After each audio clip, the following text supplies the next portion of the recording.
At 24 years old, all Joseph Merrick knew was abuse and humiliation. His physical appearance, marked by a devastating disease, often made him an object of rejection. At other times, his convalescences made him a direct victim of cruel aggressions.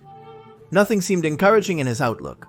To top it all off, the person in whom he had placed his trust to achieve a better future had stolen all the fruits of his labor. In Belgium. Without even speaking the language, he managed to pawn some belongings and buy a ticket to return to his home country, England. However, this would not be easy for him either. The captain refused to take him on his ship, but he found another who agreed, albeit with a tough condition. Joseph had to remain isolated from the rest of the passengers. The bad weather forced him to stay outdoors for the 10-hour journey, which caused him bronchitis. He then took a train to London, where he tried to travel in an empty carriage. Hidden in a corner, he took refuge from any gaze until he arrived at Liverpool Street Station in London. Unfortunately, once there, he could not escape from the curious. The crowd quickly noticed his presence and began to surround him, trying to snatch the veiled cap that hid his embarrassed face. The struggle escalated into a more violent situation, and Joseph knew that he could be beaten up at any moment. But let's not get ahead of ourselves. What was the disease suffered by the man known as the Elephant Man? What torments was he a victim of? And what is the moving story behind his last years? To try to answer these and other questions, we are going to go back to April 11th, 1890, the day the Elephant Man died. August 5th, 1862. In Leicester, England, a completely normal-looking baby was born who was named Joseph Carey Merrick. Sadly, that apparent normality would soon give way to a completely different reality. Because at around a year and a half old, little Joseph began to show strange warts on his body. His mother, Mary Jane, was the first to notice them, and her concern quickly grew. When the boy was 5 years old, lumps were added to the warts. At the same time, the bones of his limbs and skull were growing irregularly. As if this were not enough, a regrettable fall that affected his hip worsened the situation. The accident was not insignificant, and the boy was left with a limp as a sequel. His experiences kept him from engaging in activities like other boys his age. Playing with his schoolmates had become, for example, a distant longing. His loving mother went out of her way for him and his needs, so she never wanted him to stop attending school. Even when the boy's deformities began to become more and more noticeable and earned him the unpleasant attention of people who gathered in circles to watch him. In 1870, disaster struck the family hard. William, Joseph's younger brother, died as a result of scarlet fever, one of the main causes of illness and child death at that time. Just 3 years later, his beloved mother would follow. As a result of bronchopneumonia, the woman would die at the age of 35. An 11-year-old Joseph would experience the worst tragedy of his life at that moment. Mary Jane's departure not only meant for him the absence of his only refuge and the loss of the only spark of love and protection he knew, but also the beginning of a helplessness that would mark his days forever. Because at that moment began to gestate what would become over the years his most anguished torments. Shortly after passing away, Mary Jane, his recent widower, married another widow, worthy of the classic and well-known children's stories. Along with her children, she subjected Joseph to all kinds of abuse, also forcing him to work despite his physical difficulties. It was common for them to humiliate him by constantly reproaching him for using his deformities as an excuse to avoid bringing bread to the house. Even the ruthless woman used to aggressively take away his plate of food when he was still in the middle of finishing, snapping at him that what he had consumed far exceeded what he really deserved. Due to the pressure, the young man had to work at a cigar factory, from which he was fired 2 years later. The reason for the dismissal? His huge right hand kept getting worse, so he couldn't continue doing his duties. His indifferent father then got him a license with which he could sell items on the street using a handcart, but the task was practically impossible. His shocking physical appearance drove potential customers away. However, not even the difficulties he was going through and the pain his deformities caused him compared to the humiliations he suffered in what should have been his home. The situation was so unbearable that on more than one occasion, even though he struggled to stand, he preferred to flee from the hell of that house. He ended up returning at his father's request after making him promise that they would meet a minimum requirement in that place to treat him relatively better. But if there was something that Joseph's life was unaware of, it was improvements. His jaw quickly began to deform, and a large tumor growing right above his mouth made his speech so difficult that he could hardly communicate. People gathered around him again to watch him, this time also shouting and hurling insults at him. Sales were a failure, and sometimes the sick teenager would hand over his lunch money to his parent as if it were profits. He preferred to fast rather than endure the constant reproaches of his ruthless stepmother. At some point, with physical punishment involved, the situation became entirely untenable. Joseph thus decided to leave forever. At just 15 years old and with the few belongings he had, the boy set out to live on the street. Fortunately, Joseph soon found some humanity and understanding in the figure of his uncles. Upon learning of his situation, they did not hesitate to take him into their home, and for some time, the young man's faith in receiving decent treatment was restored. His uncle admired his nephew's discipline and determination, who continued to go out every day to sell with his cart, despite knowing almost for certain that he would return without having sold anything. However, the other street vendors did not share that admiration. As a result of the guild's complaints about the bad image his appearance gave to the sector, they denied the teenager the renewal of his license. Unable to work and feeling guilty because his uncles were expecting a child and the house was small, Joseph decided to enter a workhouse in 1879, the Leicester Union Workhouse. His uncle objected, but the young man was stubborn. Although he stayed for 3 months, the harsh conditions forced him to leave for 2 days. However, after realizing that he would not get a normal job, he returned and stayed for 4 more years. Meanwhile, his illness continued to progress and a growth on his face was preventing him from eating. It was mainly because of this deformation that the young man would receive a nickname that would accompany him for the rest of his life, the Elephant Man. Finally, at Leicester Infirmary Hospital, he was able to be operated on and have half a kilogram of tissue removed. He was able to start eating and speaking better.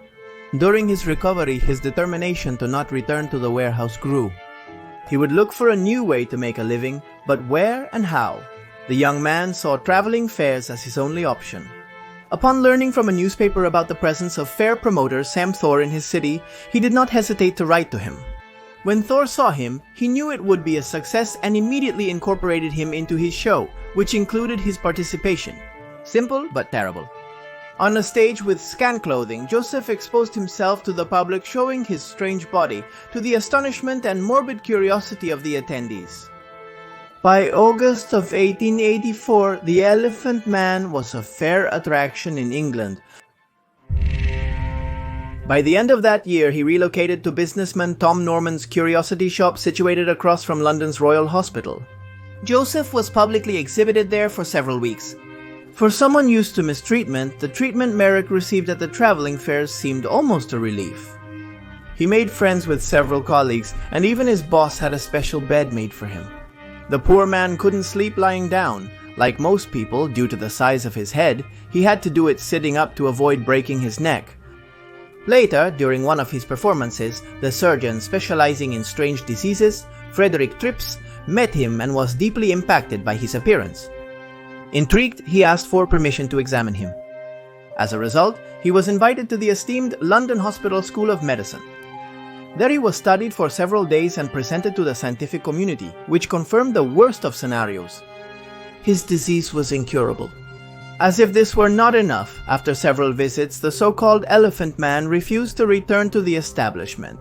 He claimed that he had felt, in his own words, like an animal in a cattle market. By the year 1885, his appearance would play a cruel trick on him again. It mattered little that he was cautious and covered his head with a cap he wore, a sewn cloth and a hole for his eyes. The authorities closed the exhibition where he worked, considering it indecent. From there, the same story repeated itself on numerous occasions. Unable to continue working in England, he accepted the proposal of an Italian promoter named Ferrari to take him to Europe. In 1886, at the age of 24, he left for Belgium. The situation he found there was even worse. The laws regarding the display of people with deformities were extremely strict. This led to the constant closure of his shows, even before he could generate any kind of income. After wandering from city to city with Ferrari, he arrived in Brussels only to encounter more bad turns of fate. The promoter would steal the money that the young man had saved for 2 years and run away, leaving him completely helpless. By pawning some belongings, he would manage to return to England, but there he would be met by an angry mob. And that's how our story comes back to the beginning. By the time the police arrived and dispersed the riots, the young man's anxiety attack was colossal. He was lying on the floor crying and begging for mercy. Completely nervous, he spoke in a rushed manner and could barely express himself. He was also completely alone. There was no one with whom he had a bond, and despite having traveled all over England in traveling fairs, he didn't really know any city. He had never left his caravan or his exhibition place.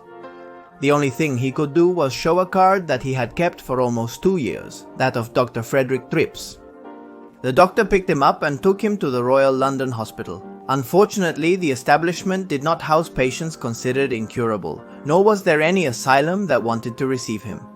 Joseph kept repeating 2 ideas, moving to a lighthouse or to a blind asylum. For the tormented boy, the only possible peace would be found in a place far away from people or in one where he could interact with others, in the only way he believed would guarantee him normal treatment without being seen. Finally, the hospital director decided to try another method. Through the London Times newspaper, he asked society for financial support to guarantee him permanent accommodation. That same society that had marginalized him so much, this time would pay part of its debt by responding in a completely different way. Significant sums of money were donated, which assured Joseph a life of tranquility, something that until then he had seen as extremely distant. Thus, the Elephant Man would secure guaranteed lifetime lodging at the Royal London Hospital. There he began to spend his days briefly but skillfully escaping from his room to explore what he called the real world, and occasionally receiving visitors. Among them, some of the most important were from Alejandra, the then princess of musicals from Denmark. He also devoted himself to his great passions, immersing himself in romantic novels and writing. "I am extremely comfortable, and I am as happy as my condition allows," he expressed in a thank you letter addressed to the readers of the Times who had made his new life possible. Unfortunately, this peaceful and renewed routine would not take long to fade away. On the night of April 10, 1891, 27-year-old Joseph set out to do what he usually did every night before going to rest. Find a comfortable position that could facilitate his breathing, made difficult by the deformities that put pressure on his trachea. Although unbeknownst to him, that would be the last time he would perform the ritual. Joseph Murray was found lifeless in his bed on the morning of April 11th. The cause of his death was allegedly asphyxiation, although it would later be determined that the weight of his skull could have caused a cervical dislocation or a crushing or cutting of the spinal cord. The young man had wanted to donate his skeleton to science during his lifetime. He wanted researchers to be able to study the causes of his deformities. His body was then subjected to a dissection, which was carried out by Frederick Trips himself. While his skeleton was donated, his other remains were buried in a cemetery in the city of London. Currently, the former is preserved in a private room at the Royal London Hospital's medical school, where Joseph spent his last years, and only medical students can access it. Although his condition was not known as elephantiasis, Joseph's deformities gave him an appearance similar to that of an elephant, especially in his face. Initially, when science had not delved deeply into the case, a most unusual hypothesis circulated. The idea that Joseph Merrick had acquired his appearance because when his mother was pregnant with him, she simply crossed paths with an elephant. The woman, terrified by the encounter, had somehow transmitted the essence and shape of the gigantic animal to her son. But if that wasn't the explanation, then what disease was he suffering from? The truth is that to this day, it remains a mystery, but some experts have developed some theories. During the early 20th century, it was believed that it could have been neurofibromatosis, a genetic disorder of the nervous system that causes the growth of tumors on the body's nerves.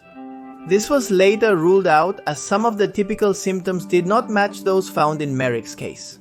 Sometime later, 2 doctors from Dalhousie University in Canada published a report suggesting that Joseph's symptoms matched those of a rare genetic condition called Proteus syndrome, which causes excessive growth of bones, skin, and other soft tissues.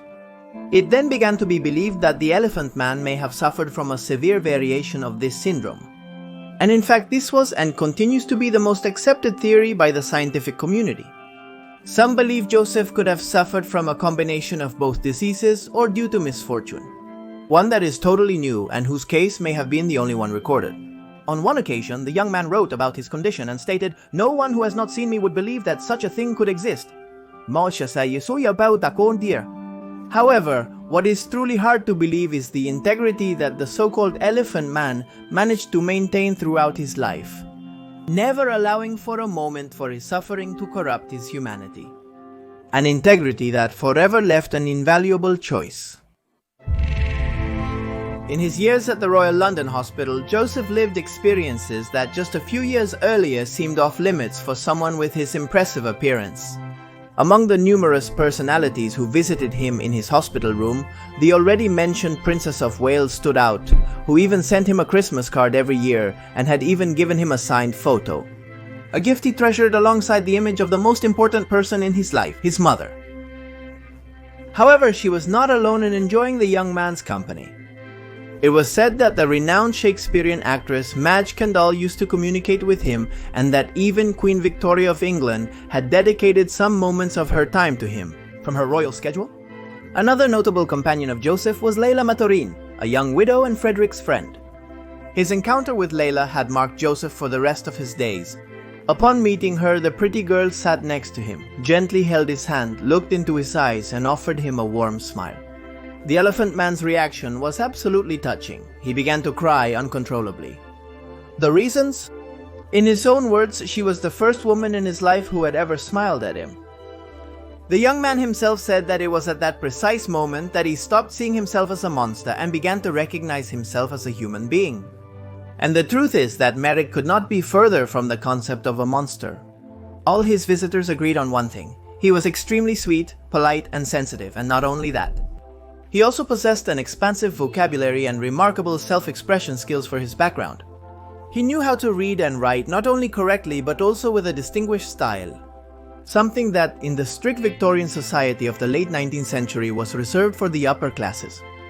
Even Dr. Trips ended up retracting his first impression, while at first he had defined him as an unpleasant specimen. Upon establishing a relationship with him, he came to describe him as a gentle, affectionate, and charming creature. Joseph enjoyed various artistic talents, including the meticulous construction of highly detailed models of churches and European historical monuments. And of course, his already mentioned passion for writing. The analysis of those writings revealed a naive and almost childlike personality, with a worldview full of wonder and simplicity. Over time, what has most fascinated about Joseph Merrick's personality has not been his illness, but his extraordinary courage and ability to overcome contempt, violence, and loneliness without harboring any resentment towards humanity. His resilience was so remarkable that anthropologist Ashley Montagu dedicated a study to him titled The Elephant Man, a study on human dignity. And director David Lynch captured his artistic vision in the film The Elephant Man, nominated for 8 Oscar awards and considered one of the best dramatic films in the history of cinema. Despite constant humiliations, the so-called monster maintained an unbreakable sweetness and innocence, the same sweetness that he captured in one of his poems through the verse. It's true that my form is very strange, but blaming me for it is blaming God. If I could create myself again, I would try not to fail in pleasing you. He added a second verse from Isaac Watts to this. If I could reach from pole to pole, or span the ocean with my arms, I would ask to be measured by my soul. Joseph managed to transcend external appearances and left his true essence to posterity. Because as he concluded in the significant writing, the mind is the measure of the man. And the mind of this man maintained a decency, honesty, and nobility infinitely superior to the minds of those who, for years and years, did nothing more than point at him and denigrate him.